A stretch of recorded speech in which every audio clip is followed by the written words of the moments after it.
आज चर्चा करते हैं कुछ स्पेशल ट्रांजैक्शन होते हैं जिसका रोज नामचा करने में थोड़ा सा कठिनाई होता है बच्चों को, इसलिए आज कुछ उस पर चर्चा कर देते हैं। बाकी आप लोग प्रैक्टिस कीजिएगा। बिगिनर या 11th के लिए है जनरल रोज नामचा सम स्पेशल ट्रांजैक्शन। कुछ केस में मिलेगा आपको आउटस्टैंडिंग एक्सपेंसेज, आउटस्टैंडिंग एक्सपेंसेज बकाया व्यय। बकाया व्यय का मतलब होता है कि फाइनेंशियल ईयर 1 अप्रैल से 31 मार्च तक होता है और 31 मार्च तक वो व्यय हो चुका है लेकिन अभी भुगतान नहीं किया गया है, मैंने कैश जिसको व्यय किया गया है अभी बकाये के रूप में है। तो चूँकि जब बकाया जिस दिन पेमेंट किया जाएगा कैश में उस दिन तो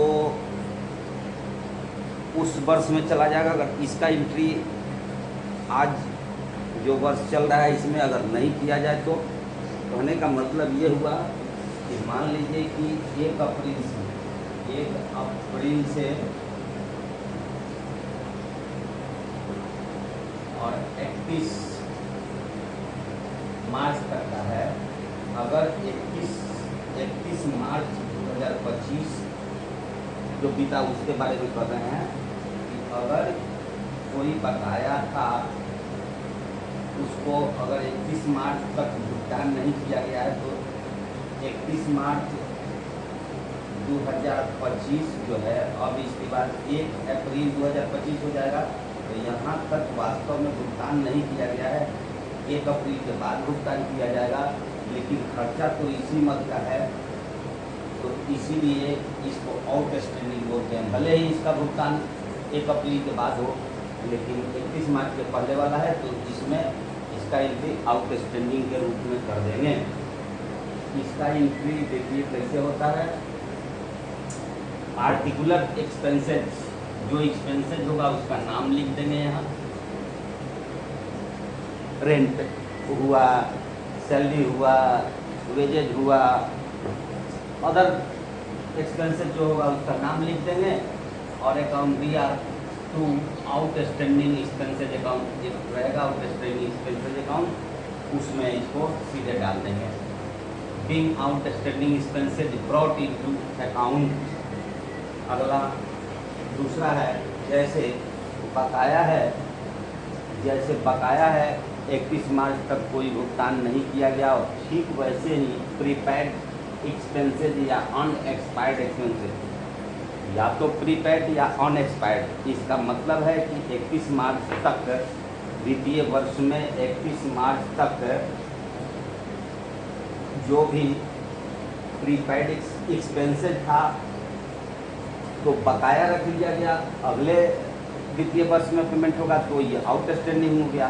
और वैसे ही अगले साल का अगर कोई एडवांस पेमेंट इस ईयर में अगर कर दिया जाता है तो इसको अगले वर्ष में ले चलना पड़ेगा, इसलिए इसको प्रीपेड अग्रिम भुगतान करते हैं। या अनएक्सपायर्ड का मतलब होता है कि ये एक्सपायर्ड अभी नहीं हुआ, ये अगले साल में ये एक्सपायर्ड होगा, इसलिए एडवांस करते हैं या इसको एडवांस के रूप में या अनएक्सपायर्ड के रूप में इसको ट्रीट करते हैं। तो इसका होगा प्रीपेड इंश्योरेंस। जैसे इंश्योरेंस के बारे में मान लीजिए कि इंश्योरेंस से एडवांस से पेमेंट है, prepaid insurance premium to insurance premium, being insurance premium paid in advance. या दूसरा भी कोई जरूरी नहीं इंश्योरेंस होगा, prepaid rent, prepaid salary, prepaid wages मजदूरी वगैरह, तो वहाँ इंश्योरेंस नहीं वेजेज प्रीमियम हो। इंश्योरेंस प्रीमियम है वहाँ वेजेज में चला जाएगा, सैलरी में चला जाएगा। आगे एक्योर्ड इनकम, ठीक इसके उल्टा कोई इनकम आपका किसी के यहाँ बन गया है लेकिन अभी 31 मार्च तक इस वित्तीय वर्ष में वो प्राप्त नहीं हुआ है, अप्राप्त आय भी इसको बोलते हैं। तो इसको उस भले ही वो अगले साल प्राप्त हो, लेकिन इस साल में एंट्री उसका कर लेंगे। तो इसके लिए हो जाएगा accrued income account year to income account being income earn but not receive. Accrued income account year to income account being income earn but not receive. ये प्राप्त नहीं हुआ है, बन गया है, एक्योर्ड हो गया है। उपार्जित आय भी इसको कहते हैं, हिंदी में उपार्जित आय भी कहते हैं। अगला 4 नंबर देखिए, अनअर्न इनकम और इनकम रिसीव्ड इन एडवांस।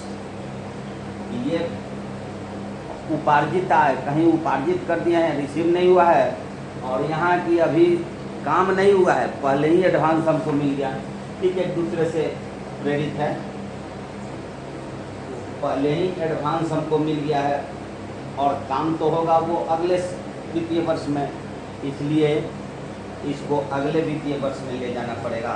तो इसका होगा पार्टिकुलर इनकम। पार्टिकुलर इनकम मतलब होता है जो इनकम होगा, जिस हेड से इनकम होगा उसका नाम इसमें लिखेंगे। Account year to income received in advance या to unearn income account being income received in advance. ठीक है, ये डेप्रिसिएशन ह्रास। ह्रास होता है, कहने का मतलब कि कोई मशीनरी हो गया, कोई भी संपत्ति हो गया जो यूज करते करते व्यवहार में आते आते प्रत्येक साल कुछ न कुछ उसमें उसके मूल्य में गिरावट आता है या घिसता होता है, उसी को डिप्रेसिएशन कहते हैं। किसी किसी केस में एप्रेसिएट भी करता है, बढ़ भी जाता है। तो अभी आप पहले डिप्रेसिएशन समझिए, बाद में एप्रेसिएशन पर समझिएगा। डिप्रेसिएशन ह्रास होता है, इसका होता है ये हानि है, तो ये नॉमिनल अकाउंट हुआ, हानि को नाम करते हैं, तो इसलिए depreciation account year to assets. का मतलब होगा जिस नाम से जो संपत्ति होगा उस संपत्ति के नाम से जो खाता बनेगा, यहाँ वही खाता का नाम चर्चा कर रहे हैं। फिर depreciation charge, interest on capital. कुछ कुछ केस में जिससे कैपिटल लिया जाता है, जिसका कैपिटल रहता है, उसको ब्याज भी चुकाना पड़ता है, तो उसके लिए वो भी ब्याज जो है सो व्यय हुआ। तो इंटरेस्ट ऑन कैपिटल अकाउंट या कैपिटल अकाउंट, पूंजी अकाउंट में जाकर के ये ऐड हो जाता है। Being interest on capital charge. आगे expendable expenditure on installation erection of machinery and construction building. कहने का मतलब हुआ कि कोई हेवी मशीनरी है, मशीनरी में छोटा मोटा खर्चा होता है, तो वो तो मेंटेनेंस में, तो वो तो एक्सपेंसेज हो गया, तो वो तो वित्तीय वर्ष में होगा। लेकिन कोई मशीनरी तो खरीदवे करते हैं तो उसका अकाउंट आता है, लेकिन उसको इंस्टॉल करने में, उसको बैठाने में जो खर्चा होता है वो कैपिटल नेचर का होता है, इसलिए कि उसका रिटर्निंग एक साल में तो होगा नहीं, बहुत सालों तक उससे रिटर्निंग होगा। तो एक तो मशीनरी हुआ या बिल्डिंग जो हुआ, कंस्ट्रक्शन बनवाए, तो वो कैपिटल नेचर का हो गया, अस्थाई हो गया, और प्रत्येक साल उससे रिटर्निंग आएगा, तो एक ही साल में दिखा देना उसको अलग है, बात हो गई। तो यहाँ याद रखिएगा, एक्सपेंसेज भी अब आगे 2 तरह के हो जाएंगे। एक एक्सपेंसेज बोला जाएगा, इसको एक्सपेंडिचर, जो कैपिटल नेचर के होंगे उसको एक्सपेंडिचर बोला जाएगा, जिसका फायदा या बेनिफिट साल दर साल होता है, तो वो मशीनरी के खर्चे में ही ऐड हो जाता है, इसलिए उसको मशीनरी अकाउंट या कैश अकाउंट कर देंगे। इंस्टॉलेशन में जो चार्ज हो जाएगा उसको अलग से एक्सपेंसेज नहीं, वो कैपिटल नेचर का है, इसलिए मशीनरी के में ही ऐड हो जाएगा। तो यहाँ मशीनरी हो गया, या बिल्डिंग यहाँ है तो बिल्डिंग का भी चर्चा कर देंगे, building to cash. Being installation expenses charge to machinery और बिल, या बिल्डिंग जो हो, बिल्डिंग बनवाए या मशीनरी बनवाए, उसका चर्चा कर सकते हैं। कुछ केस में देखे होइएगा कि फ्री में भी कुछ सैंपल बांटा जाता है, दिया जाता है लोगों को उपयोग करने के लिए। तो उसका मकसद क्या होता है? मकसद ये होता है कि अपने ब्रांड का प्रचार करना। तो वो एक्सपेंसेज हुआ, व्यय हुआ, तो उस व्यय को भी नाम करेंगे। तो goods given away as free sample, तो ये विज्ञापन के लिए होता है, प्रचार करने के लिए। तो इसको एडवर्टीजमेंट अकाउंट दिया तो परचेज अकाउंट, सामान खरीदिए तो ना आया होगा, तो उसको सीधे परचेज अकाउंट में कर देंगे। एडवर्टीजमेंट अकाउंट दिया तो purchase account. Being goods distributed as free sample,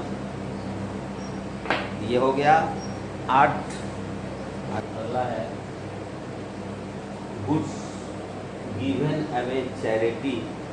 कुछ परिस्थिति में ऐसा भी होता है कि कैश तो दान देते करते हैं, सामान भी दान में दे देते हैं, उसको चैरिटी बोला जाता है, चैरिटी। तो इसका होगा चैरिटी या डोनेशन अकाउंट या टू परचेज अकाउंट, क्योंकि ये भी हानि ही है, एक तरह का लॉस ही है। तो हानि को नाम करते हैं। तो चैरिटी अकाउंट या टू कहाँ से? तो परचेज, सामान खरीद के ही आया होगा। अगला है being goods given away in as charity. अगला है goods cash stolen by employ. कुछ केस में ऐसे होते हैं कि कर्मचारी जो व्यापार में काम करते रहते हैं, जो एम्प्लॉय होते हैं, वही कुछ पैसा या सामान भी चोरी कर लेते हैं, तो वो भी हानि हुआ। तो उसके लिए होगा loss by theft. Loss by theft account दिया तो गुड्स, ये गुड्स या परचेज अकाउंट। परचेज अकाउंट भी यूज कीजिएगा, गुड्स जानकारी के लिए लिख दिए हैं। जब सामान चोरी होगा तो परचेज, और जब पैसा चोरी होगा तो उस समय में कैश कर दीजिएगा। Being purchase cash stolen by employ, ये तो हो गया चोरी। लेकिन उसके बाद कुछ केस में चोरी गया सामान जो है रिकवर भी हो जाता है, या कुछ हिस्सा रिकवर होता है, कुछ हिस्सा रिकवर नहीं हो पाता है। तो उसके लिए recovery of stolen goods purchase account, जो मिल गया, जो रिकवर हो गया, उसको लिखेंगे। लॉस बाई थिफ्ट अकाउंट, जो नहीं मिला, मान लीजिए कि 10,000 का सामान चोरी किया, 4,000 का मिल गया, 4,000 का मिल गया, तो 4,000 यहाँ और 6,000 यहाँ, और यहाँ टू थेफ्ट ऑफ गुड्स, जो टोटल 10,000 का चोरी हुआ था, यहाँ उसी अमाउंट को लिख देंगे। कुछ मिला और कुछ नहीं मिला, तो ये दो केस हो गया। अगर टोटल मिल जाएगा तब ये दूसरा का नहीं रहेगा, सिर्फ परचेज अकाउंट 10,000 और टू फिफ्थ बाई गुड्स, यही इसका एंट्री होगा। ये सब कुछ है। 12 number loss goods by fire. कुछ केस वैसे हो जाता है कि आग से भी माल नष्ट हो जाता है, जल जाता है। उस परिस्थिति में लेखा करेंगे नो इंश्योरेंस। अगर माल का इंश्योरेंस नहीं है, बीमा नहीं कराया गया है, उस परिस्थिति में लॉस बाई फायर अकाउंट या टू परचेज अकाउंट हो जाएगा। ये भी तो हानि ही है, हानि को नाम करते हैं, और खरीदा हुआ माल था इसलिए purchase. Being goods destroyed by fire, माल आग से नष्ट हो गया। और कुछ केस में सामान का बीमा भी कराया जाता है।